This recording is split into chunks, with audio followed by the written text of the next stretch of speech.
Vice Mayor Bernett for his leadership and his service to our city. I personally could not have asked for a better partner, a friend, than our Vice Mayor. When you talk about someone who fights for affordable housing, and you talk about someone who knows how to build, when you talk about someone who always puts the needs of their community first, you're talking about Vice Mayor Walter Bernett. He has been on the front lines for decades advocating for the people of Chicago, and he will be missed, his voice as well as his personality in City Council. Today, though, we were also able to do something that has been in the works for a very long time. We introduced the Anjanette Young ordinance with Alderwoman Haddon. This is a critical step towards making sure that what happened to Miss Anjanette Young never happens again. Through meeting with Ms. Young and advocates around this issue, we found that the vast majority of incidents are really around the knock and announce warrants. So we are putting some reforms as well as some guardrails around those to ensure the civil rights of all Chicagoans. This is certainly a new era of crime reduction in Chicago. And we are reducing violence in our city while upholding the value of constitutional policing. That's more than a slogan. That's a commitment to rebuilding trust between law enforcement and all of our residents. That trust makes solving crimes easier, which makes our city safer. And that's why this ordinance is so critical. And we will work with our allies in council to finally pass this piece of legislation. In today's City Council meeting, we took several steps to build the safest, most affordable big city in America. First, we passed the parking requirements reform ordinance to reduce construction costs for new housing development. Chicago has a shortage of at least 100,000 housing units, and we need to grow our city's housing supply. And that is why my administration launched our Cut the Tape initiative to make it easier to build in Chicago and to spur the development, and particularly development of housing. The reforms passed today are a crucial step in this journey that will allow developers to more easily and efficiently build housing and to make our city more affordable for everyone. Our proposed additional dwelling unit ordinance was deferred today, but my administration is looking forward to passing this measure in our next City Council meeting.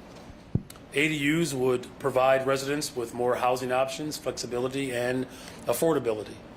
Passing this ordinance will be yet another crucial step in our Cut the Tape journey. I look forward to continued negotiations to get this done for the people of Chicago. And finally, I want to congratulate Mike Belsky, who was confirmed as our city's comptroller. Michael has decades of experience in public finance, and he will be critical to building a more affordable city for the working people of Chicago. Thank you, Michael, for stepping into this role, especially in the crossroads that we are experiencing right now with our city's finances. I look forward to working with you to maintain our values of investing in our communities while building a resilient city for posterity. And so with that, thank you for being here, and I'm happy to answer any of your questions. Okay, so we have time for one question each. We're going to do the TVs first, so we'll start with Mr. Craig. Good afternoon, Mayor. Good afternoon. Longest City Council meeting I think I've ever experienced. Probably you have as well. I wanted to jump off topic right away if I could. As you probably know, Susana Mendoza, now she wasn't running for comptroller again, but was hedging on running for mayor in 2027. But she had some very critical comments about you, and I'm quoting here. She said, "The state of Illinois cannot be successful when the city of Chicago is failing. I think that Chicago is in dire need of competency, someone who understands the needs of the city." She said, "I think we've had two very unsuccessful mayors in a row. Chicagoans deserve better." I wanted to give you an opportunity to respond to those comments, and if you could, as a follow-up, just do you even consider her a formidable threat in 2027? Well, I'm very proud of the investments that we've made as a city. As we continue to make critical investments in building more affordable homes, that certainly speaks to the success of our city. Our population continues to grow. Economic development continues to move through our city at a pace that is unparalleled, quite frankly. And as a result of the investments that we've made and the hard work that we've done collectively, we are seeing and experiencing levels of violent crime decline that we haven't seen in decades. And so as we build the safest, most affordable big city in America, that's what my focus will always be. As far as whether or not I think much about our candidacy, I don't think much about her candidacy. In fact, she tried this already, and apparently Chicagoans did not think too much of her candidacy either. Hello, Mayor. I was going to make a comment about the granny tax, but I'll let it go. I think come up with a better name, just one granny tax. Hey. All right. I know it's been a long day. I guess I just had to say it. I actually wanted to ask you about the curfew. Alderman Hopkins said he sat across from you, he wrote the ordinance, you weighed in, and so he is frustrated, of course, that it didn't go through. You must be pleased, though, that you're veto. Could you react to what happened and give us some thoughts about Well, the what first thing is, look, protecting our communities all over the city of Chicago is my top priority. And I'm going to do all the things that are necessary and the things that actually work to drive violence down in the city of Chicago to protect all of our residents.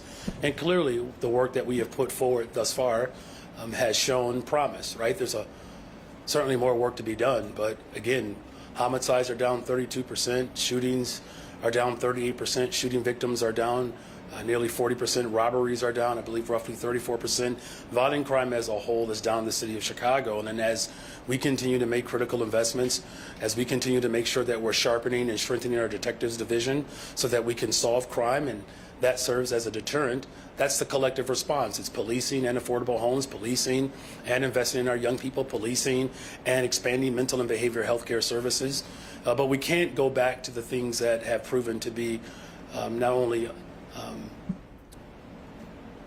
unsuccessful, but that could potentially move us back into a place of distrust. And as we've entered into this new era of policing, constitutional policing, standing alongside of Ms. Anjanette Young, the city of Chicago will continue to be far more innovative and thoughtful of how we address crime in the city of Chicago. And clearly we are trending in the right direction.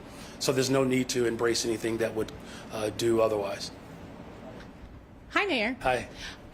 During the 2023 campaign, you promised to ban no-knock warrants. Your proposal today does not ban no-knock warrants. Why did the Chicago Police Department need the ability to raid homes without any warning? Well, as I said, thank you for that question. As I said in my opening statement, after carefully looking into this ordinance, what we are ultimately solving for is to make sure that what happened to Ms. Anjanette Young never happens again. And what we have found is that the vast majority of these incidents do not necessarily speak to the initial language that we had initially put forward. Here's the most important thing is we obviously have a champion in Ms. Anjanette Young. We also have a very strong champion with Alder Hatton, and we're going to continue to work collectively to make sure that we pass something that works for everyone and that it doesn't put anybody else in the position that Ms. Anjanette Young was in. Are those Mayor all Johnson? the TVs? Mayor Johnson, Oh, very well. Thank you. real Chicagoans tell me that they don't believe you. When you say the crime is down, in July we had 5 mass shootings alone. Only 6% of shootings are ever solved. Chicago's known as the murder capital. Crime is actually up. What do you say to real Chicagoans, black and brown in particular, who tell me that they feel that the blood of their loved ones is on your hands? Well, there's not a mayor in this city, in this city's history, that has had to endure the level of disinvestment and violence that I've experienced in Austin. And so this is always a top priority. And one shooting, one homicide is one too many. And we are trending in the right direction. Homicides are down. Shootings are down. Shooting victims are down. Robberies are down. Violent crime as a whole is actually down in the city of Chicago. So here's what I say to all Chicagoans. That let's continue to come together to work collectively to ensure that this trend that is moving in the right direction continues. Hey, Mayor. Hey. Alderman Bernett, his last meeting, he's told us that he's lobbying CHA board members, hoping to get their support. There's an August 4th board meeting. Do you want the CHA board to approve his appointment to lead the agency. Look, I can't, tell you how, proud and how humbling it is to having worked alongside of Alderman Bernett.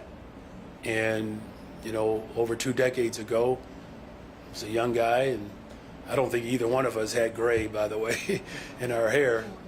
But, he embraced me as, as a member of the Cabrini Green family.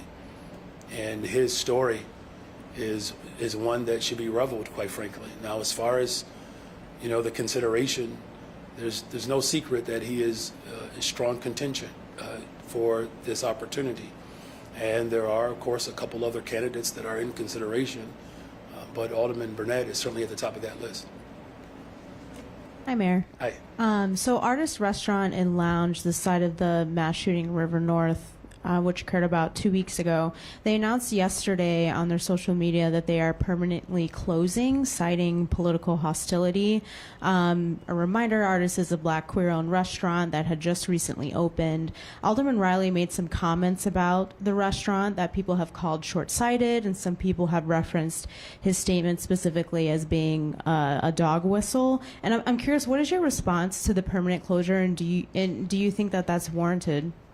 Well, first of all, I think these, 2 owners have an incredible mission, and creating spaces where Chicagoans, but particularly those within the LGBTQ plus community, can go and can experience the fullness of themselves, as well as to build, quite frankly, greater support around a whole host of disciplines that the LGBTQ plus community contribute to. Look, I can't speak to what the alderman said. I'm not even aware of it. But what I can say is that, I hope that these 2 owners don't give up on their mission. We need it. And it's not only sad and disheartening that this tragedy happened, but especially in a space that was designed to create safe spaces. So don't give up on Chicago, and I hope that they continue their mission, because there's certainly a lot of support for them out there. Good evening. Oh, I hope he's all right. Good evening. So this morning, Let me just say, Mark, you bring so much joy to my life. So go ahead, though. really, you love me. I bring joy to your life. Wow, Yes. so special. So anyway, this morning, the vice mayor said that him getting that CHA CEO job is not a done deal, although I've got a cauldron of sources who say otherwise, to the point that he might even have some staff lined up. Nonetheless, since his retirement from city council is a done deal, are we now crossing that road of compiling a list of replacements for vice mayor? And if not, how long is that process going to take? Well, thank you for the question, and thank you for the joy. Alderman Bernett, first of all, has not officially stepped down. I think he's stepping down from his role as alderman at the end of this month. As far as the process for, I'll start internally, finding a vice mayor that reflects my values, and as well as the expression that this vice mayor has brought to this office, because I'm not sure if most people knew that we had a vice mayor. And he helped, as he has done throughout his career, transform positions. And so we'll locate a couple of people, and we'll make that decision internally. As far as his ward is concerned, look, there'll be a process. There'll be a bunch of names, I'm sure, that'll come forward. And if the alderman brings me a name, I'm going to take that name into serious consideration. If anybody knows the 27th ward, it would be Alderman Bernett. So there'll be a process, and the community will be able to provide some input, but ultimately that decision will come down to mine. Good afternoon. Speaking of the artist shooting, is there any update? Are there any suspects or any leads that you know of in that shooting? Thank you for that question. At this time, I don't have any updates. Thanks. Are you surprised that there's nothing yet? Well, look, we're going to continue to go through the process, and the police department has done a really solid job this year. I believe 81% of the cases that have been brought before the state's attorney, there's clearance there. So we're moving in the right direction, and we'll continue to support the police department so that they can move forward on this investigation. And the hope and the expectation is that someone or some persons are brought to justice. Hi, Mayor. How's it going? It's going very well, thank you. Good. Awesome. Council tried to pass a resolution today to get CPD to hand over information regarding the June 4th incident with ICE. I'm curious, why does it take an entire ordinance to get this information? Why can't you, as the mayor, simply tell Superintendent Snelling to just give that information to council members? Well, look, City Council made that decision to move forward. That's not a requirement, but I'm glad that they did weigh in. This is under review, and that process is still ongoing. And the expectation is that we get to the bottom of what happened on June 4th, but I don't want it to be lost that we are living in unprecedented times. ICE and its budget, it's bigger than most militaries across this world. Right? We're talking about unprecedented times. So does that require us, like what we're doing in community safety and otherwise, to find more innovative approaches to address these circumstances? Of course it does. And we will do that. But it should not be lost that the President of the United States of America is using ICE as his own militarized force to engender and institute anxiety and fear, right? So that's going to require all of us around this country to make the necessary adjustments, because these are unprecedented times and experiences. So we'll continue to, as I've said, we'll do a complete review.